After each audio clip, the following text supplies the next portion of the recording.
नमस्कार, मैं हूं कुमार गजेंद्र। जनपद ऑन द स्पॉट में आपका स्वागत है। हमारे एक दूसरे social media platform podcast with Kumar Gajendra में भी आपका स्वागत है। अब बात करते हैं दिल्ली के मुख्यमंत्री अरविंद केजरीवाल की। आज अरविंद केजरीवाल को हाई कोर्ट से करारा झटका लगा है, बहुत तगड़ा झटका है, जोर का झटका जो धीरे से लगा है। सचमुच पूरी आम आदमी पार्टी कराह उठी है, क्योंकि जिस बात के लिए अरविंद केजरीवाल हाई कोर्ट में लगातार याचिका दाखिल कर रहे थे, आज कोर्ट ने उन्हें अंतरिम जमानत या किसी भी तरीके की राहत देने से साफ इनकार कर दिया है। कोर्ट ने बिल्कुल कहा है कि आप के खिलाफ अभी काफी चीजें हैं, इसलिए पहले ईडी की बातों को सुना जाएगा। जो ईडी के वकील हैं, जो additional solicitor general SV Raju हैं, उन्होंने कहा कि अभी मैंने इनके दस्तावेज नहीं पढ़े हैं और जब तक मैं इनको पढ़ नहीं लूंगा मैं कोई जवाब नहीं दाखिल कर पाऊंगा, इसलिए पहले मुझे टाइम दिया जाना चाहिए। लेकिन जो अरविंद केजरीवाल की तरफ से जो वरिष्ठ वकील है अभिषेक मनु सिंह भी जो उनकी पैरवी कर रहे थे, उन्होंने कहा कि इसमें कोई दम नहीं है और दस्तावेजों को पढ़ने की ऐसी कोई बहुत बड़ी बात नहीं है। इन्हें तुरंत इजाजत दी जानी चाहिए कि उन्हें राहत दी जानी है, मेरे मुवक्किल को छोड़ दिया जाए। तो ऐसा कोर्ट ने उनकी एक भी दलील को नहीं माना और इस मामले को आगे 3 तारीख तक के लिए, 3 अप्रैल तक के लिए टाल दिया। यानी कि ये इस मामले में अगली तारीख जो है वो 3 अप्रैल लगा दी गई है और 2 अप्रैल को ईडी को कहा गया है कि वो अपना जवाब दाखिल करे। इसके बाद 3 तारीख को इस बात पर सुनवाई की जाएगी, अगली सुनवाई होगी। हम आपको आगे बढ़े इससे पहले हम आपको ये बताते हैं कि अरविंद केजरीवाल ने जो ईडी की गिरफ्तारी और ईडी की जो रिमांड थी उसको हाई कोर्ट के अंदर चुनौती दी है और इसके लिए बाकायदा हाई कोर्ट के जो स्वर्ण कांता शर्मा जो हैं जस्टिस, उनकी अदालत में उनकी बेंच के सामने इसकी सुनवाई चल रही है। आज इसमें काफी चीजें हुई इस मामले में, लेकिन अदालत ने बिल्कुल साफ कहा कि ईडी को जब तक नहीं सुना जाएगा तब तक आपको किसी भी तरीके की कोई राहत नहीं दी जाएगी। जो दिल्ली हाई कोर्ट ने ईडी को नोटिस जारी कर अरविंद केजरीवाल की उस याचिका पर जवाब मांगा जिसमें उन्होंने मनी लॉन्ड्रिंग मामले में अपनी गिरफ्तारी और जो उनकी रिमांड है उसको चुनौती दी है। इस याचिका पर दिल्ली हाई कोर्ट में लंबी सुनवाई हुई। हालांकि दिल्ली हाई कोर्ट से सीएम अरविंद केजरीवाल को राहत नहीं मिली। न्यायमूर्ति स्वर्ण कांता शर्मा की पीठ ने ईडी हिरासत से रिहाई की मांग करने वाले केजरीवाल की अंतरिम याचिका पर जवाब दाखिल करने के लिए ईडी को 2 अप्रैल तक की जो मोहलत दे दी। इस मामले में अगली सुनवाई 3 अप्रैल को होगी।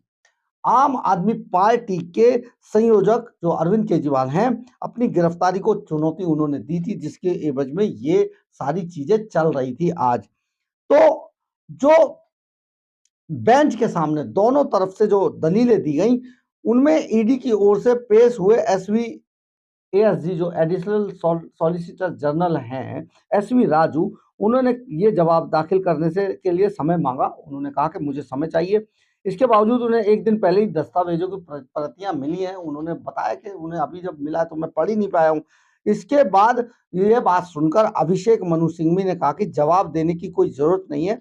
राजू ने कहा कि ऐसा कहा जा सकता है कि जवाब दाखिल करने की जरूरत नहीं है। तो यानी कि उनकी बात को काट दिया एसवी राजू ने। इस पर कोर्ट ने कहा, मैं आपको अंतरिम के जमानत के लिए बहुत कम समय दे सकता हूं। मैं जवाब चाहता हूं, मैं मुख्य याचिका पर नोटिस जारी करूंगा, उन्हें जवाब देने दें।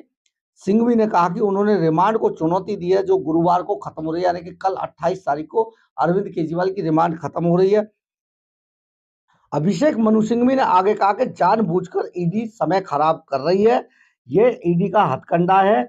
इस मामले में देरी करने के लिए कभी याचिका पढ़ने के लिए समय मांगते हैं तो कभी दस्तावेजों के लिए आग्रह करते हैं, ये सुनवाई टालते रहते हैं। ऐसा करके दोबारा जब इसके बाद मामले को रख लिया गया 4 बजे तक के लिए, जब 4 बजे दोबारा सुनवाई शुरू हुई तो केजरीवाल की तरफ से कहा गया, ईडी मेरा अपराध साबित करने में विफल रही है, मेरे मानव अधिकारों का उल्लंघन किया गया है।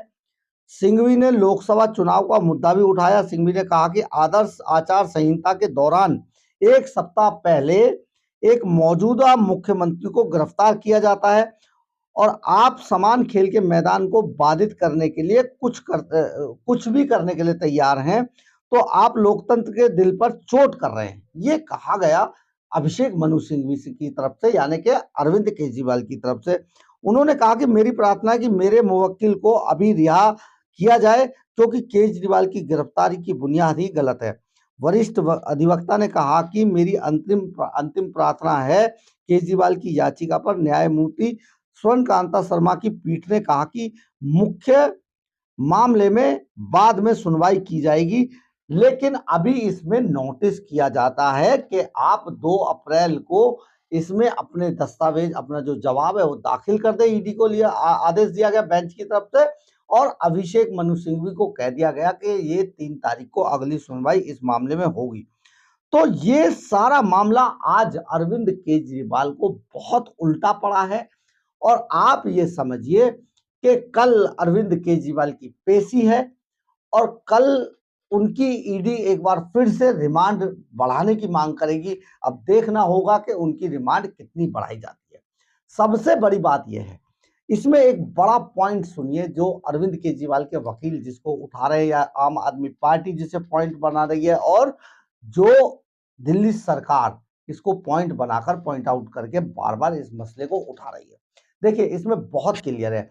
जो अरविंद केजरीवाल को जो पहला जो सम्मन गया था वो अक्टूबर महीने में गया था, यानी कि इन चुनावों से बहुत पहले अक्टूबर महीने में, अक्टूबर 2023 को उनको पहला नोटिस मिला था।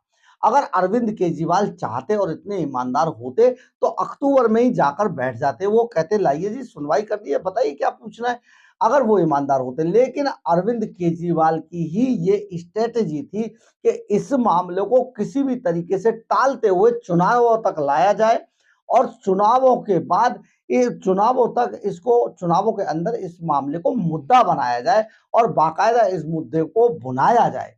तो ये सारी जो प्लानिंग थी खुद अरविंद केजरीवाल की थी। अब जिसको ये मुद्दा बनाने की कोशिश कर रहे हैं, दरअसल वो अरविंद केजरीवाल एंड कंपनी का ही प्रोपेगंडा था, और ये खुद चाहते थे कि ऐसे वक्त में उन्हें ईडी पकड़े या बुलाए या उनके ऊपर कोई एक्शन करे जिस वक्त चुनाव चल रहे हों। यानी कि अरविंद केजरीवाल की स्ट्रेटेजी का ये पूरा हिस्सा था। अब देखना यह है कि अब कल अरविंद केजरीवाल के साथ क्या होता है कोर्ट के अंदर। बहरहाल जो भी हो, अरविंद केजरीवाल लंबे समय तक जेल के अंदर जाएंगे जैसे उनके सहयोगी है, क्योंकि उन्होंने बहुत बड़े बड़े अपराध कर रखे हैं जिसमें वो अब फंस चुके हैं। बहरहाल जो भी हो, आपको मेरी खबर कैसी लगी, आप इसे लाइक, सब्सक्राइब और शेयर जरूर करें। कमेंट्स बॉक्स में अपनी राय जरूर लिखें, इससे हमें ऊर्जा मिलती है। जय हिंद, जय भारत।